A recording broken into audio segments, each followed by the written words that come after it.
Hey, it's LSFT here today, and today I'm here to talk about another recall, but this time it's not related to any Lexus or Toyota vehicle. I'm branching out to Honda at this time. One reason why I decided to make this video is because this recall seems to be very similar to the one Toyota announced in late 2023. In that recall, Toyota recalled 1 million Toyotas and Lexus vehicles in the United States. Let's see what information we've got on the Honda recall. So first things first, let's look at the volume of cars. So Toyota recalled 1 million vehicles in the United States, and Honda in the United States is recalling 750,114 Honda and Acura vehicles. Honda Canada is recalling 66,846 vehicles as well.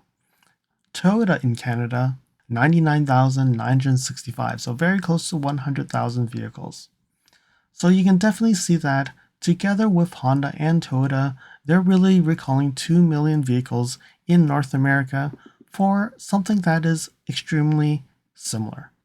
Follow me on Instagram at LSFT videos. You can see updates on my experience with the NX450H Plus, which may not be shown on any future videos. You can reach out to me via direct messaging if you have any questions on your Lexus. If you like this video, you can provide me feedback in the comments below, like this video, share it with your friends.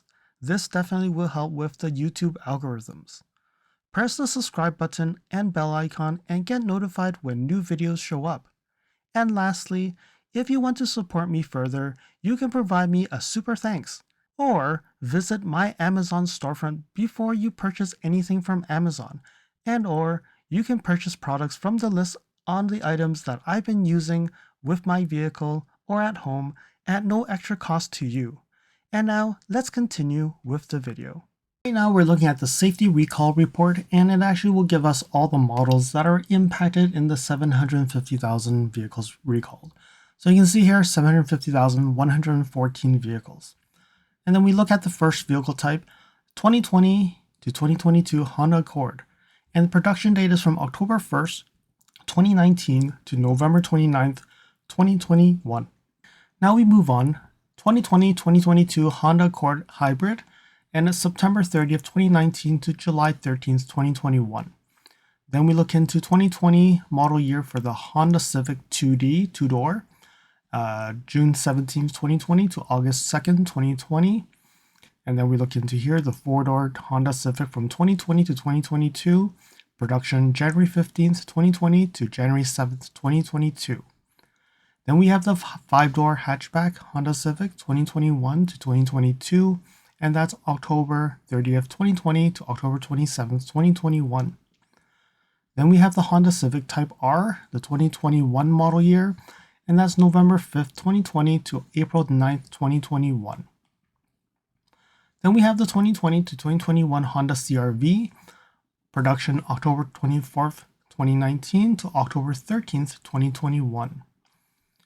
All right, continue down the list. We have 2020 to 2021 CRV Hybrid, June 1st, 2020 to July 24th, 2021. Then we have the Honda Fit 2020 year, January 7th, 2020 to November 30th, 2020. We have the 2020 to 2022 Honda HRV, February 5th, 2020 to September 2nd, 2021. Then we have the Honda Insight, the 2021 model year. It's a hybrid electric car, July 6th, 2020 to April 15th, 2021. Continue down here, we have the 2020 to 2022 Honda Odyssey, August 27th, 2019 to June 21st, 2021.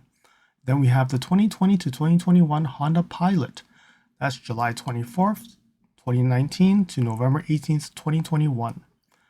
Then we have the 2020 to 2021 Honda Passport. That's June 22nd, 2020 to July 21st, 2021. Then we have the 2020 to 2021 Honda Ridgeline.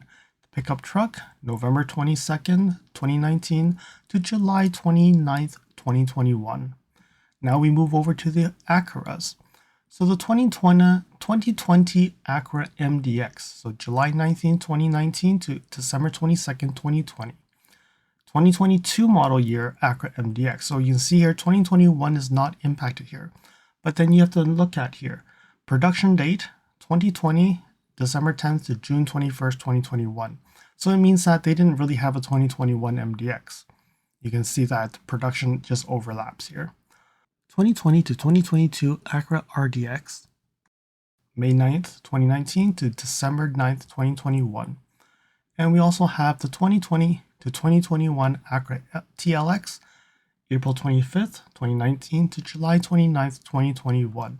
So we have 19 different models in this recall.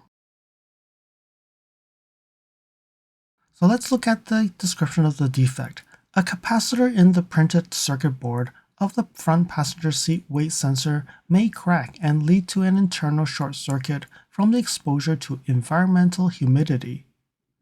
The safety risks, so again, I think in the event of a crash, the front passenger frontal and knee airbags may deploy despite the presence of an occupant. So infant, inner child or person that is smaller than AF5, for whom deployment should be suppressed and it will increase the risk of injury. So it says here, due to a natural disaster at the manufacturing plant of a Tier 2 supplier, the Tier 1 supplier temporarily changed the base material in the printed circuit board of the seat weight sensor, which is not sufficiently verified for its intended use.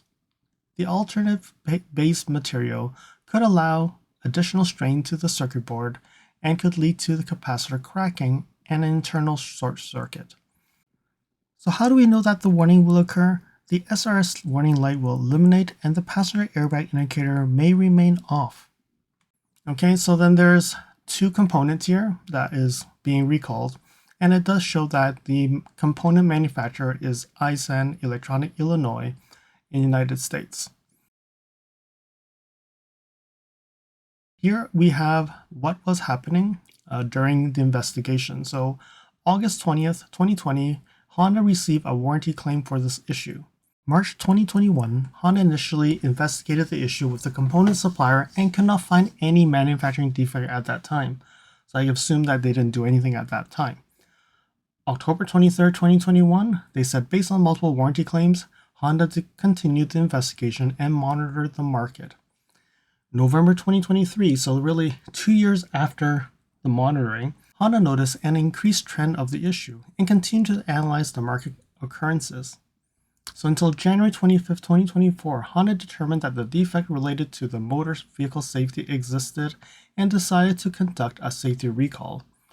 Alright, so they're saying that as of January 25th, there were 3,834 warranty claims, and there were no reports of injuries or deaths related to the issue from June 13th, 2020 to January 19th, 2024. Alright, so I think this is all the details that we've seen here, but I'm surprised that it actually took them an extra month compared to what Toyota recalled in late December. So definitely we can see there's a gap between the two manufacturers. So based on Honda's schedule, you can see here the planned dealer notification is February 2nd and that they're planning to notify the owners on March 18th, 2024. Alright, so that is what Honda has provided to the NHTSA about this safety recall. So I'm going to now go over to the Toyota one just to compare the notes here. So we know that it's between that time frame and it's related to the sensor assembly and it's Aisin Electronics Illinois. Okay, so let's move over to the Toyota one. All right, so right now we're in the Toyota one and you can see here they have 15 different models that are impacted here. And when we look at the description of the defect, it says the subject vehicle are equipped with front passenger seat that contains occupant's classification system, the OCS sensor, which provide input to the SRS, which is the supplement restraint system, to determine the deployment strategy of the front passenger airbag depending on the occupant load. There is a possibility that during the production process, in a specific period at a certain supplier, the OCS sensor printed circuit board became deformed, causing a crack to form a capacitor, which can allow moisture to enter the capacitor over time and result in a short circuit. So you can see that they are extremely similar.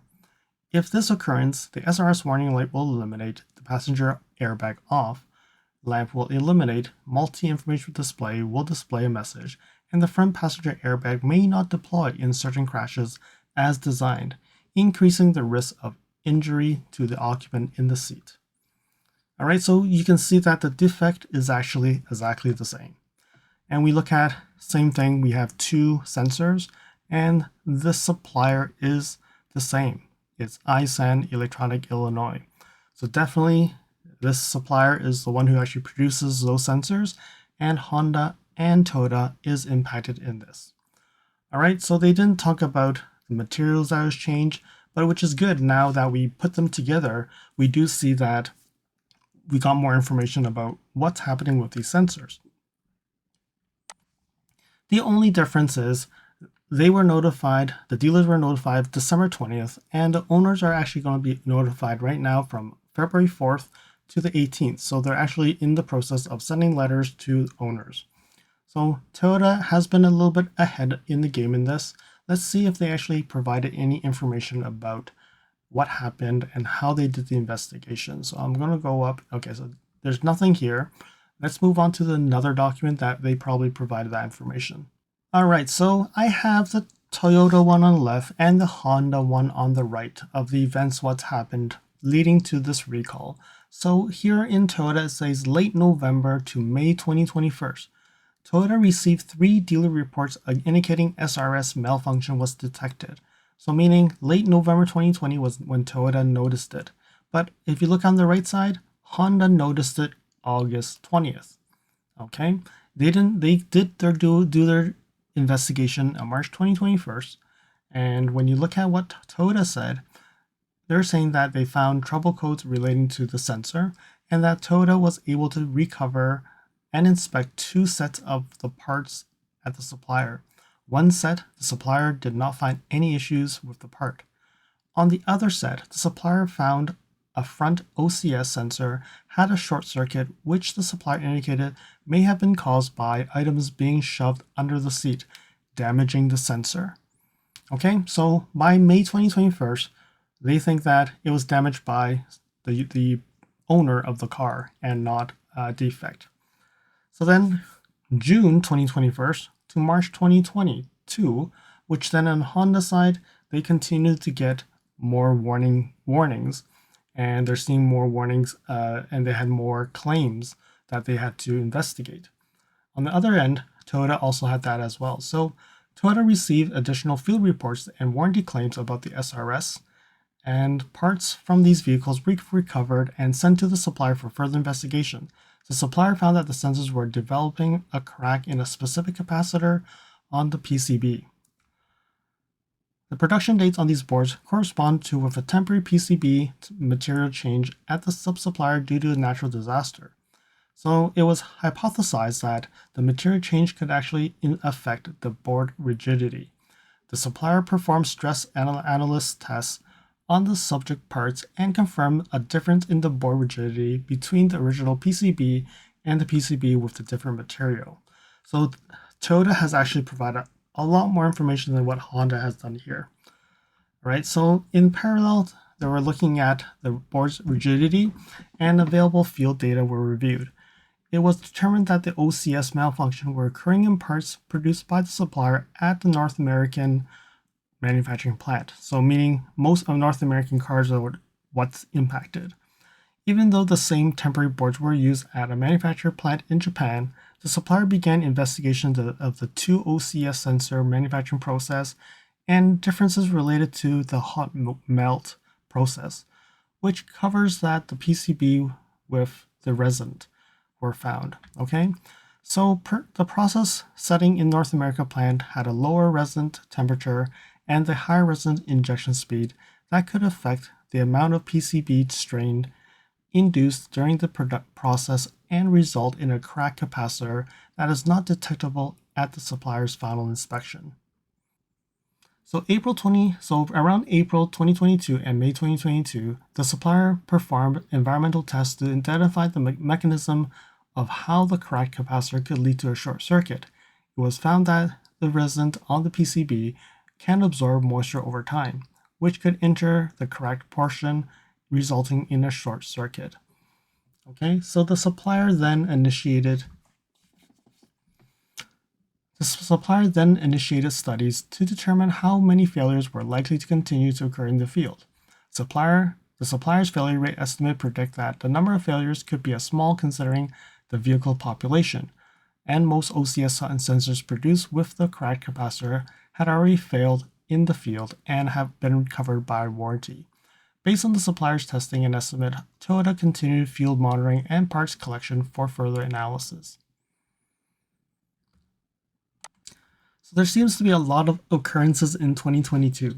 So they're saying June to July 2022, as a result of additional field occurrences, further analysis of the collector parts, the supplier observed that the PCB thickness had a larger variation than what was known during their original estimate, which could increase the board's suspectedly mean more cracked capacitors.